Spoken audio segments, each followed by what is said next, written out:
Okay, we'll open up the lightning round. Cameron Teague Robinson. Ryan, on Tuesday you mentioned that Tegra was going to be the guy, right guard going forward.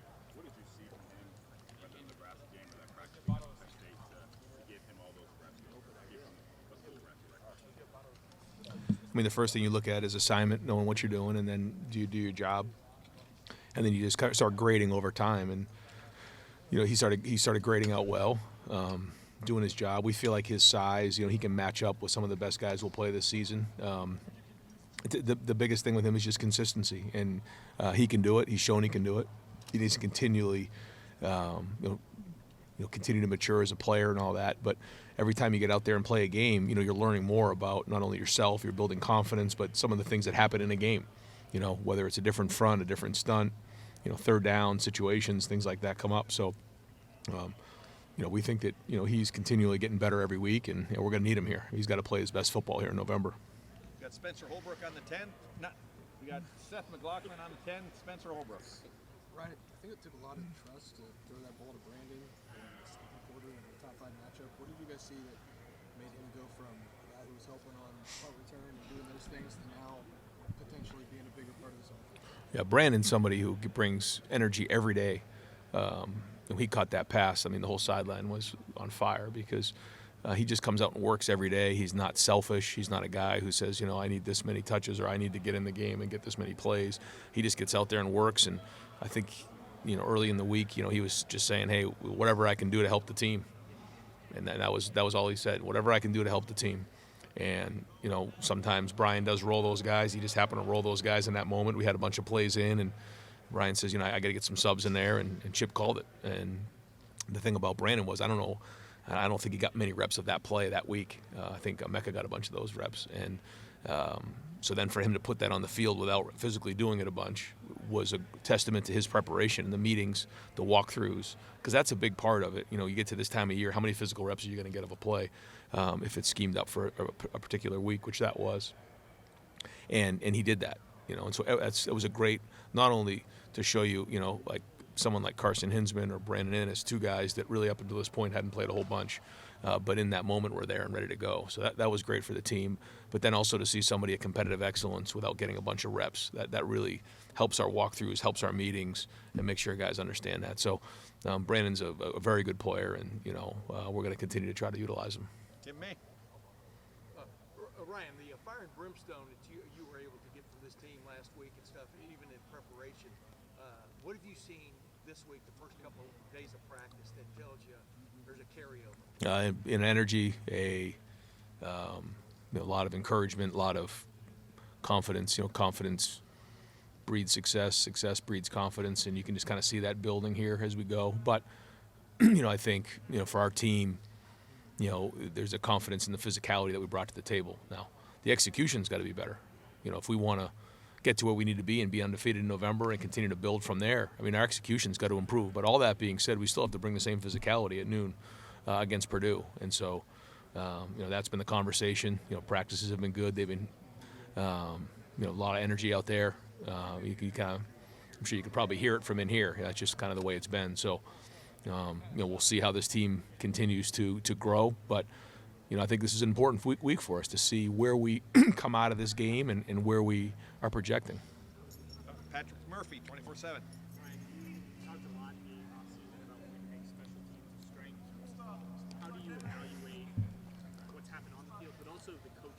Yeah. So there's a lot of work that's being put into special teams, and I think, to your point, I don't know if we're quite getting what we're putting into it out of it right now, and that was a challenge to the team this week. We got to start making, all the work that we're putting into it show up on the field, and tired of saying one play away or one block away or whatever. We got to start doing it on the field. So. We had a couple, funky things happen to us, but overall, I think the effort's been good. But it has not been, a big plus for us this year. It's been solid. I thought the 2 field goals were huge in the game. That was great. I think, overall, there's been great effort and some good play out there. But it needs to be a plus for us. It needs to, be one of those things that will be a game changer. We haven't had that. Now, some of it with the kickoff returns, you see a lot of the kickoff returns go out of the end zone now. You see some different things going on, but still, it's a challenge this week to continue to get more production out of the special teams. Ty Hamilton just made a stop at the goal line, everyone. Bill Rabinowitz. Do you have an update on Tylee's status, and would he be on a pitch count? I don't know if he'll be on a pitch count, but it looks like he'll be available for the game. Yep. And how much encouragement do you have that you now know you've got more depth? Yeah, I mean it's real big, real big. I just think that as we continue to go with this season, the healthiest team's going to have the best opportunities here. So, we got to go win every game. You know what that's like, but we also got to continue to build this depth and play this depth. Stephen Means. You guys haven't had Will Kazmarek for a couple of weeks now. Just a progress report on him and whether you expect him to be back well. Yeah, he's doing great. He's healing quickly. He's still a couple weeks away, but he is doing great. He's all the reports back from the training room and from Mick is he's a little bit of ahead of schedule. So that's encouraging, and we're excited to hopefully get him back here in a couple weeks. Stefan Krejci. Follow up on that. How have you felt like some of the tight ends have progressed and the way Bennett's kind of stepped up in a little bit of a bigger role now? Solid. That's another position where if you don't notice them, that's a good thing. We still want better play across the board there, but I think overall it's been solid, and I think those guys are fighting to get better, and you're seeing more and more guys get in there. You saw Jelani make a big play for us. That was huge. So you're seeing us play with 13 personnel. I mean, those guys were on the field during that 4-minute drill. They were a big part. There's 3 tight ends out there going to finish the game off. So, they're doing a lot of things right, and we got to keep building with that group. Joey Kaufman. I don't think we asked you about it since the Brass game, but Caleb was back there for a couple of months. I think it was the first time this year, but Yep. that's something you can do more of. Just how do you think that's? Yeah, we want to continue to add to his ability to make an impact on games. And when we feel like it's appropriate to put him back there, we'll do that, because we feel like when the ball's in his hands, he's pretty dynamic. We haven't quite had a chance to see him in the open field break free yet, but excited to hopefully get that done soon. But when we think it's it makes sense, we'll put him back there. We also think Brandon does a good job as well. Austin Ward. Rand, do you ever hold your breath watching Quinshon and Travion pass block? I get excited to watch them pass block and run block. Yeah, it's a tone setter. You can feel it, and that's a big part of playing physical. Whether it's at the second level when you get to a safety, or whether it's a linebacker blitzing. But that's for every position. Every position has to set the tone early in the game, and I think the more and more these guys are doing it, the more confidence they're getting in it. It's becoming their identity. Rob Aller. Brian, you said you haven't seen Caleb in the open field.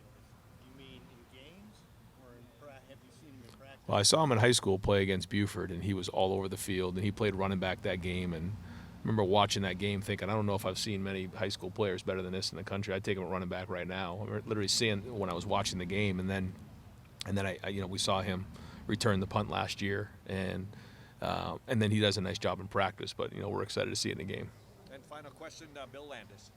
Ryan, in a world where you don't know your quarterbacks in practice, how do you determine whether or not you guys are going to be good at the QB sneak? Is that not something you know until Right. you get into a game, or do you actually find ways to run that practice?